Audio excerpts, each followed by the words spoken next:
अल्हम्दुलिल्लाहि वकफ़ा वसलामुन अला इबादिहिल्लज़ीना इस्तफ़ा अम्मा बाद। ग़ुलामी रसूल में मौत भी कबूल है, ग़ुलामी रसूल में मौत भी कबूल है, गर हो न इश्क़ मुस्तफ़ा तो ज़िंदगी फ़ज़ूल है।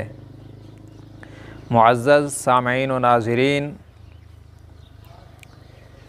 आज से चंद दिन पहले फ़्रांस के चंद नीच फ़ितरत लोगों ने जनाब नबी मुकर्रम सल्लल्लाहु अलैहि वसल्लम की ज़ात अक़दस के मुताल्लिक़ तौहीन आमेज़ ख़ाके बनाए। हमारा ये अक़ीदा और ईमान है कि ख़ाके बनाने वाले ख़ुद ही ख़ाक हो जाएंगे।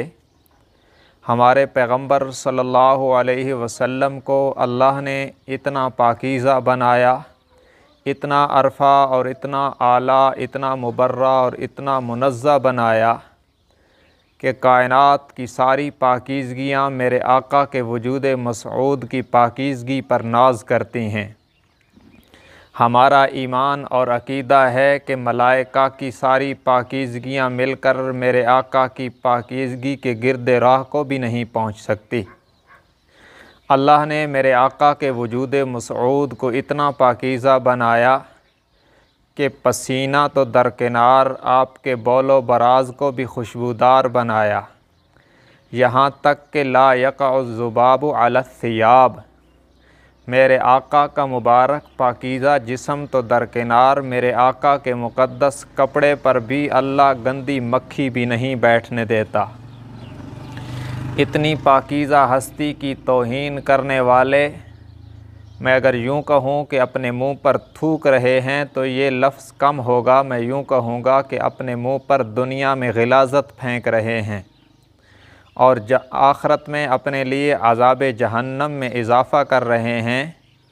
उनके ख़ाके बनाने से मेरे आका की शान अक़दस में कोई कमी नहीं आती। रही ये बात कि ये जो अतराफ़ आलम से एहतिजाज हो रहा है, ये क्यों हो रहा है? तो ये अहले ईमान अपने ईमान का इज़हार कर रहे हैं। जनाब मोहम्मद सल्लल्लाहु अलैहि वसल्लम से अपनी महब्बत, अक़ीदत, मवद्दत और प्यार का इज़हार हो रहा है, वगरना उनकी शान किसी के बयान करने से बढ़ती नहीं और किसी की तौहीन करने से, किसी के तौहीन करने से कम नहीं होती। ज़ाहिर है कि जिनको अल्लाह ने सारी मखलूक में सबसे बुलंद तर बनाया, उनकी शख्सियत न किसी की बयान की मोहताज है, न किसी की तारीफ़ की उनको ज़रूरत है। हाँ, हम तारीफ़ करेंगे तो हमारा काम बन जाएगा, हमारे लिए ज़रिया निजात होगा, और जो तौहीन करेंगे वो अपनी ही बर्बादी का सामान करेंगे।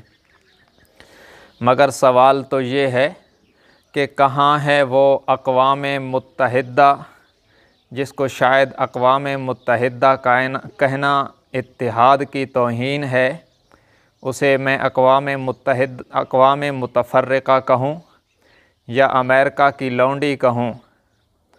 मालूम नहीं कि वो मर गई है, मिट गई है, या सो गई है, या बेहिस हो गई है कि आलम कुफ़्र का एक तिनका भी टूटे तो जिस इदारे के दरो दीवार हरकत में आते हैं, उनसे हम पूछ सकते हैं कि 1.5 अरब मुसलमानों की दिल आज़ारी हो रही है और उनके क़वानीन कहाँ हैं, उनके आर्डर कहाँ हैं। और उन्हें ये मालूम होना चाहिए कि आप सल्लल्लाहु अलैहि वसल्लम के साथ मुसलमानों को जो अक़ीदत है वो सिर्फ़ अल्फाज तक नहीं, दिल की गहराइयों तक है। हम आपकी इज़्ज़त और नामूस पर जान देने को सआदत समझकर जान दे जाते हैं, लेकिन उनकी तौहीन को गवारा नहीं करते। और बैनुल अक़वामी साम्राज्यी ताकतें ये समझती हैं कि मदारिस, मसाजिद और ख़ानकाहें और तंजीमें इस तासुर को पैदा करती हैं, तो उन्हें याद दिलाना चाहूँगा कि मुमताज़ कादरी शहीद, गाज़ी मुमताज़ कादरी शहीद किसी मदरसे का तालिब इल्म नहीं था, और ना ही गाज़ी आमिर चीमा किसी मदरसे में पढ़ा था, और ना ही गाज़ी इल्मुद्दीन शहीद किसी मज़हबी तंजीम का फ़र्द था, बल्कि ये सारे आम मुसलमान थे।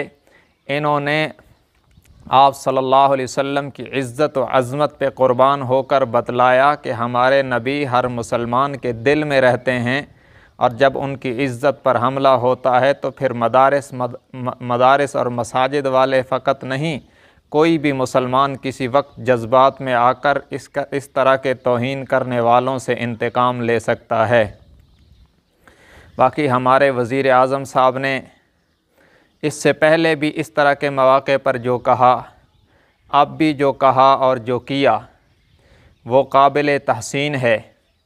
लेकिन क्या हम ये पूछ सकते हैं कि जब बाहर की दुनिया में तौहीन होती है तो हमारे वज़ीर आज़म साहब बोलते हैं, जब अपने मुल्क में तौहीन होती है तो मालूम नहीं इनकी ज़ुबान को कौन सा ताला लग जाता है। जब आसिया मलऊना की बात आई तो ये सुप्रीम कोर्ट के साथ खड़े रहे। जब खबीस जस्टिस गासिब गद्दार, जिसको दुनिया साकिब निसार कहती है, जब उसने फ़ैसला दिया आसिया मलऊना को बरी करने का, तो इसी शख्स ने कहा था हम सुप्रीम कोर्ट के साथ हैं। और जब इसी अदालत में जुल्फ़ी बुखारी की बेइज्जती हुई तो उस वक्त इसी वज़ीर आज़म ने कहा मुझे अफ़सोस हुआ है, काश कि तुझे अल्लाह के नबी की गुस्ताख औरत के बरी होने पर अफ़सोस तक तो हो जाता, मगर उनके फ़ैसले में जज के साथ खड़ा है और अपने दोस्त के फ़ैसले में अफ़सोस का इजहार करता है। मालूम नहीं कि ये भी किन का नुमाइंदा है।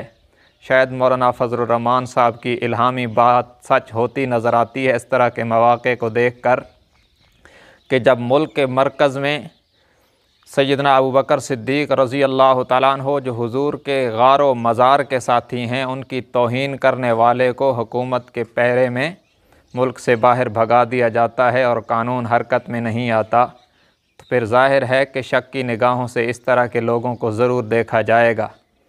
बहरहाल बैनुल अक़वामी ताकतें हों या उनके नुमाइंदे हों, उन्हें मालूम होना चाहिए कि हमारे पैगम्बर सल्लल्लाहु अलैहि वसल्लम की शान अक़दस का सूरज चमक रहा था, चमक रहा है और क़यामत की सुबह तक चमकता रहेगा।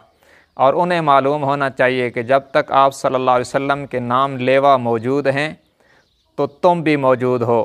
जब आप सल्लल्लाहु अलैहि वसल्लम के नाम लेवा दुनिया में नहीं रहेंगे तो काफ़िरो तुम भी नहीं रहोगे।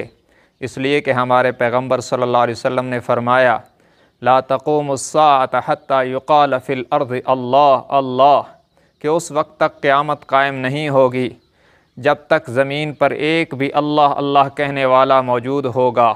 और अल्लाह अल्लाह कहने की तालीम, आलमी तालीम जनाब मोहम्मद सल्लल्लाहु अलैहि वसल्लम ने दी है। जब तक उनके मानने वाले मौजूद रहेंगे तो दुनिया मौजूद रहेगी। जब हम मिट जाएंगे तो अल्लाह दुनिया को मिटा देगा। आप सल्लल्लाहु अलैहि वसल्लम की तौहीन करने वाले ऐसे बदनसीब हैं कि जब सिर्फ़ ये रह जाएंगे तो अल्लाह दुनिया के नक्शे को बाकी नहीं रखेगा। अल्लाह करीम हमें आप सल्लल्लाहु अलैहि वसल्लम की क़द्र व मंज़लत को पहचान कर उनकी सही कदरदानी की तौफ़ीक़ अता फ़रमाए। व आखिरु दावाना अनिल हम्दुलिल्लाहि रब्बिल आलमीन।